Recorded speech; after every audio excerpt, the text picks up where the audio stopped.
नमस्कार, गुलमोहर किचनमध्ये आपलं स्वागत आहे। आज मी साबुदाण्याची मऊ अशी ही खिचडी बनवलेली आहे।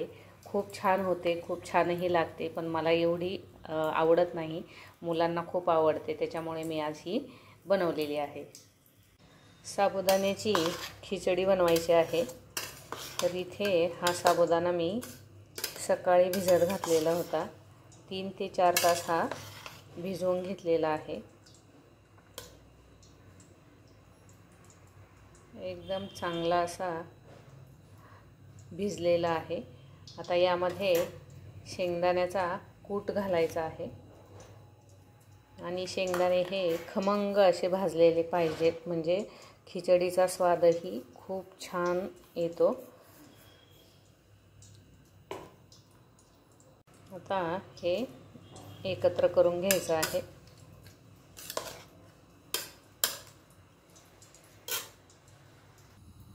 कढईमध्ये साजूक तूप घातलेलं आहे, त्यामध्ये आता या हिरव्या मिरच्या घालायच्या आहेत। या 2 अखंड मिरच्या या कापून घ्यायच्या आहेत आणि त्या पण मी यामध्ये घातलेल्या आहेत। या मिरचीमध्ये थोडंसं मीठ घालायचं आहे। आता हा साबुदाणा यामध्ये घालायचा आहे। गॅस हा बारीक करायचा आहे। चवीनुसार मीठ घालायचं आहे।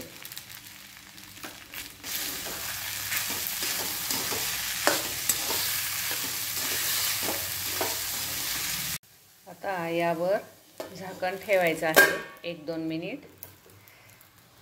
आता झाकण काढून ही खिचडी व्यवस्थित अशी सगळीकडनं हलवून घ्यायची आहे।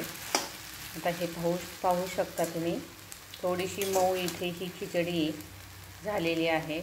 खूप छान लागते, करून पहा नक्की एकदा। फक्त जर मऊ करायचे असेल तर थोडंसं साबुदाण्यामध्ये पाणी हे जास्त घालायचं आहे, कारण जास्त जर मोकळी केली तर ती जरा खाताना थोडीशी चावून खावी लागते जास्ती। हा साबुदाणा भिजवून ज्यावेळेस मी भिजत घातला त्यावेळेस थोडंसं पाणी मी याला जास्त घातलेलं होतं, कारण मऊ खिचडी खूप आवडते घरामध्ये।